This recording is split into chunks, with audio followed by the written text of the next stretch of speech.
কচ্ছপ আর খরগোশের গল্পটা আমরা সবাই জানি, কিন্তু মজার বিষয় হলো আমরা এই গল্পের সম্পূর্ণটা জানি না। আমরা শুধুমাত্র প্রথম অংশটাই জানি। আপনারা কি জানেন যে এই গল্পের আরও ৩টি অংশ আছে? তো আমাদের মধ্যে কেউ কেউ জানে, কিন্তু বেশিরভাগ মানুষই জানে না। আমরা আজকে গল্পের সম্পূর্ণ অংশটি দেখব।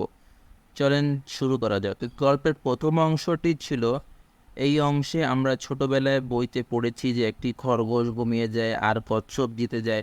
প্রথমবার হেরে যাওয়ার পর খরগোশ বিশ্লেষণ করে দেখলো তার পরাজয়ের মূল কারণ ছিল অতিরিক্ত আত্মবিশ্বাস। তার মানে অতি আত্মবিশ্বাস যে কারোর জন্য ক্ষতিকর, আর কচ্ছপ বুঝলো লেগে থাকলে সাফল্য আসবে। এখন আমরা এর দ্বিতীয় অংশ জানবো। হেরে যাওয়ার পর এবার খরগোশ আবার কচ্ছপকে দৌড় প্রতিযোগিতায় চ্যালেঞ্জ করলো, আর কচ্ছপও রাজি হলো।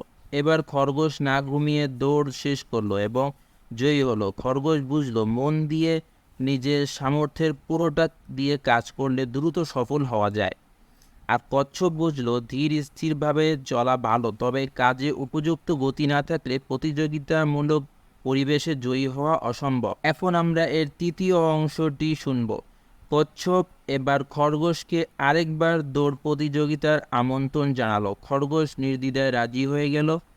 তখন কচ্ছপ বলল, একই রাস্তায় আমরা 2বার দৌড়েছি, এবার অন্য রাস্তায় হোক। খরগোশও রাজি। অতএব নতুন রাস্তায় দৌড় প্রতিযোগিতা শুরু হলো। যথারীতি খরগোশ জোরে দৌড় শুরু করলো। কচ্ছপও তার পিছনে পিছনে আসতে শুরু করলো। কচ্ছপ যখন খরগোশের কাছে পৌঁছালো তখন দেখলো যে খরগোশ দাঁড়িয়ে আছে, কিন্তু দৌড়ের শেষ সীমানায় যেতে পারেনি, কারণ দৌড়ের শেষ সীমানার আগে একটি খাল আছে। কচ্ছপ খরগোশের দিকে একবার তাকালো, তারপর তার সামনে দিয়ে পানিতে নেমে খাল পার হয়ে তারপরে সীমানায় পৌঁছে প্রতিযোগিতা জিতে গেল। খরগোশ বুঝলো শুধু নিজের শক্তি উপর নির্ভর করলেই হবে না, পরিস্থিতি আর বাস্তবতা অনুধাবন করা ভীষণ প্রয়োজনীয়। আর কচ্ছপ বুঝলো প্রথম প্রতিযোগীর দুর্বলতা খুঁজে বের করতে হবে, তারপর সে অনুযায়ী পরিকল্পনা করতে হবে। কিন্তু এখনো গল্প শেষ হয় নাই, গল্পের আরেকটি অংশ আছে। এরপর আমরা দেখব চতুর্থ অংশে কি ঘটনা ঘটেছিল। চতুর্থ অংশে এবার খরগোশ কচ্ছপকে আরেকটি দৌড় প্রতিযোগিতার জন্য আহ্বান জানালো।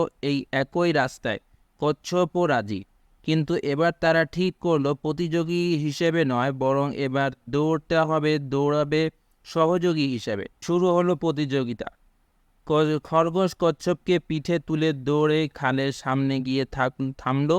এবার কচ্ছপ খরগোশের পিঠে থেকে নেমে খরগোশকে নিজের পিঠে নিয়ে খাল পার হলো। তারপর আবার কচ্ছপ খরগোশের পিঠে উঠে বাকি দৌড় শেষ করলো, আর এবার তারা দুইজনই একসাথে জয়ী হলো। সো গাইজ, এখন আমরা এখান থেকে কি শিখতে পারবো? আমরা শিখলাম ব্যক্তিগত দক্ষতা থাকা খুবই ভালো, কিন্তু দলবদ্ধ হয়ে একে অপরের দক্ষতাকে কাজে লাগাতে পারলে সত্যিকারের সবাই একসাথে বিজয়ী হাসি হাসতে পারে। Thank you so much.